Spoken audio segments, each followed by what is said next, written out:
Arthur bishop एक समुद्र किनारे के पर्यटन क्षेत्र में अपने बोट पर रहता है। वह सुबह उठता है, अपनी चाय या ड्रिंक पीता है, अपनी पसंदीदा म्यूजिक चालू करता है और उसे सुनता है। फिर वह बोट से उतरकर बाहर जाता है और अपने बोट में लगा एक बॉम्ब सक्रिय कर देता है। ये सिर्फ इसलिए कि अगर कोई बोट चुराने की कोशिश करे तो वह तैयार रहे। फिर वह अपनी मोटरसाइकिल चलाकर एक रेस्टोरेंट पर जाता है जहां के सब लोग उसे पहचानते हैं। वेटर बिशप को समुंदर की ओर वाली एक खास सीट दे देता है। तभी एक एशियाई शक्ल वाली लड़की उसके पास आती है और कहती है कि वह उसे बहुत समय से ढूंढ रही थी। वह बताती है कि उसके बॉस क्रेन चाहता है कि बिशप 3 लोगों को मार दे और यह ऐसा लगे कि वे प्राकृतिक कारणों से मर गए हों। वह कहती है कि यह उसके लिए मुश्किल काम नहीं है क्योंकि वह अपने काम में एक्सपर्ट है।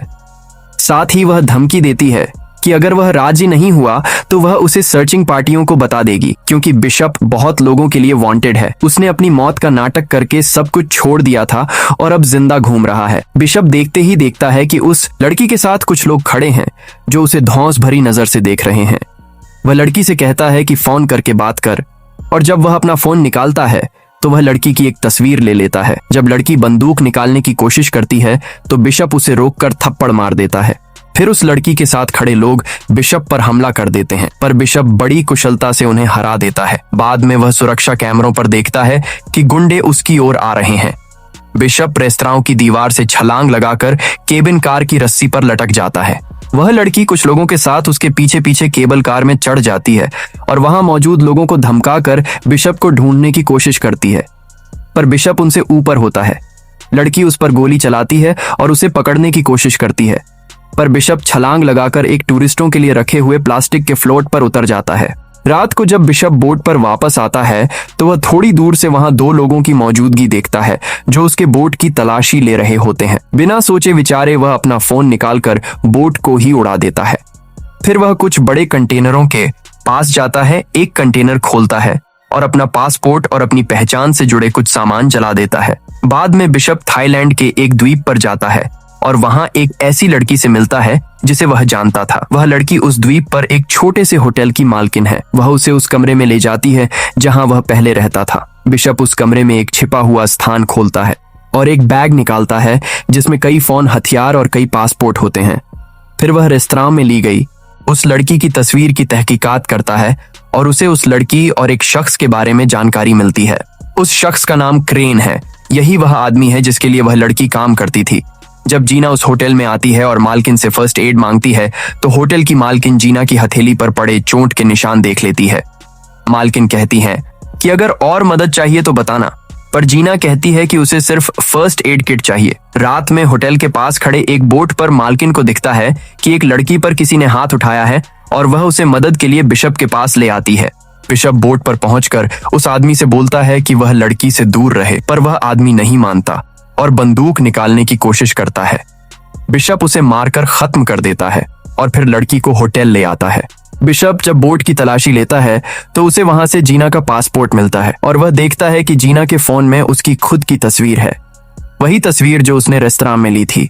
बिशप बोट उड़ा देता है और होटल वापस जाकर जीना से पूछता है कि उसकी तस्वीर उसके फोन में कैसे है और क्या वह क्रेन के लिए काम करती है। जीना बताती है कि क्रेन के पास ऐसी चीजें हैं जिनसे वह धमकी देता है। अगर जीना ने उसके कहे काम नहीं किए तो वह उन बच्चों को मार देगा जो जीना की देखभाल में है। जीना बच्चों के लिए ह्यूमन ट्रैफिकिंग के पीड़ितों का शेल्टर चलाती है, इसलिए जीना के पास और कोई रास्ता नहीं था। यही वजह थी कि उसने बिशप से मिलने का नाटक किया। बिशप समझ जाता है कि यह सब एक जाल था, उन्हें बिशप को फंसाने की साजिश रची गई थी। जीना माफी मांगती है और कहती है कि वह मजबूर थी क्योंकि बच्चे उसका सब कुछ हैं। बिशप उसकी इस बात की कद्र करता है क्योंकि वह भी अनाथ था। बिशप उसे एक वॉच दे देता है और कहता है कि इसे संभाल कर रखे, जब भी मिलेंगे याद दिलाएगा। अगले दिन क्रेन के आदमी आकर जीना को किडनैप कर लेते हैं।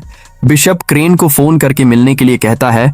मैन टू मैन जब बिशप क्रेन से मिलता है तो उसे तरह तरह की शर्तें दी जाती हैं। क्रेन कहता है कि वह जीना को छोड़ेगा, पर उसकी शर्त है कि बिशप 3 लोगों को मारे। क्रेन उसे एक फाइल देता है जिसमें तीनों के नाम होते हैं और उनके बारे में जानकारी भी। क्रेन बताता है कि पहला शख्स एक अफ्रीकन आर्म्स डीलर है जो मैक्सिमम सिक्योरिटी प्रिजन में बंद है। वहां पहुंचना बेहद मुश्किल है। क्रेन बिशप को एक जीपीएस कैप्सूल देता है और कहता है कि मिशन पूरा करने के बाद वह उसे निगले ताकि वे उसे ट्रैक कर सकें। बिशप पूछता है कि सबूत क्या है कि जीना जिंदा है। क्रेन कहता है कि हर ऑन ऑपरेशन के बाद उन्होंने बिशप को जीना से एक फोन कॉल करने दिया और आखिरी मिशन के बाद वह उसकी लोकेशन भेज देंगे। बिशप मलेशिया लौटता है और उस प्रिजन के बारे में रिसर्च करता है। वह प्रिजन समुद्र के बीच में है जहां चारों तरफ शार्क हैं और प्रिजन 100 मीटर ऊंची चट्टानों से घिरा हुआ है। बिशप चुनौती स्वीकार करता है। वह एक कैदी की पहचान की नकल करता है। उस कैदी का चेहरा एक रिकॉग्नाइजेबल टैटू से चिह्नित है और उसी नाम की पहचान बनाकर वह प्रिजन में दाखिल हो जाता है। वह कुछ चीजें खरीदकर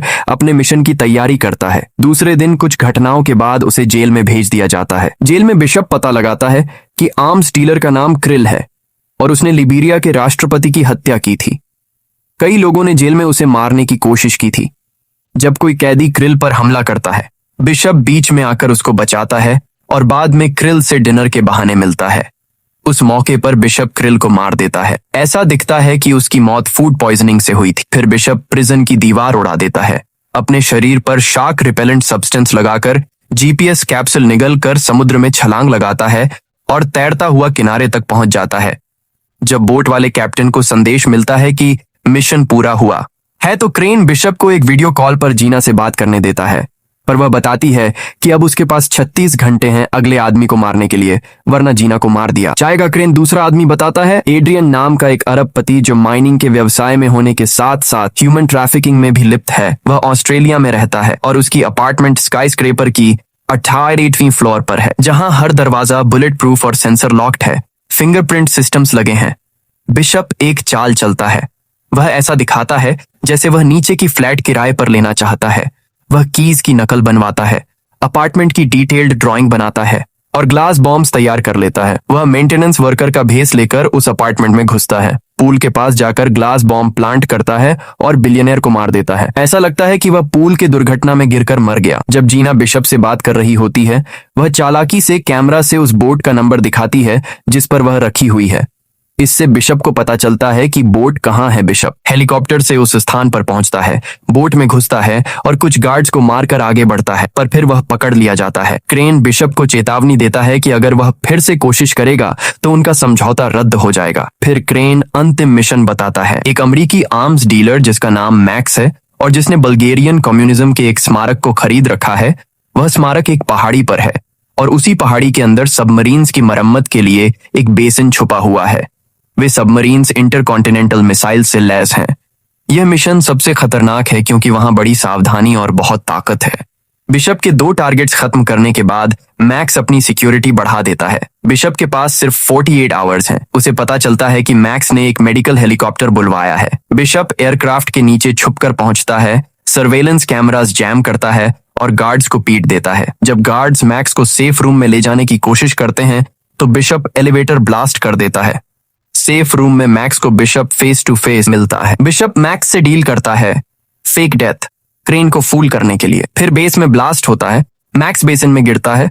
बिशप वहां ऑलरेडी वेटिंग होता है, लेकिन उसे भी चोट लगती है। मैक्स को ऑक्सीजन बॉटल से खत्म किया जाता है। बाद में मैक्स और उसके लोग सी से बोट का रैकेज निकालते हैं। हम देखते हैं जीना किड्स के साथ है और शॉक्ड है कि बिशप उसके सामने है। सर्वेलेंस फुटेज देखकर मैक्स को समझ आता है कि बिशप मर गया। उसके बड मैक्स बिशप को जीना से मिलने देता है और बिशन वहां से जाने के वक्त उसके जहाज में बम लगा देता है और मैक्स को वही मार डालता है और यही मूवी एंड होती है। ऐसी ही रोमांचक मूवी एक्सप्लेन्स देखने के लिए हमारे चैनल को अभी सब्सक्राइब करें। नए वीडियो की नोटिफिकेशन पाने के लिए बेल आइकन दबाना ना भूलें।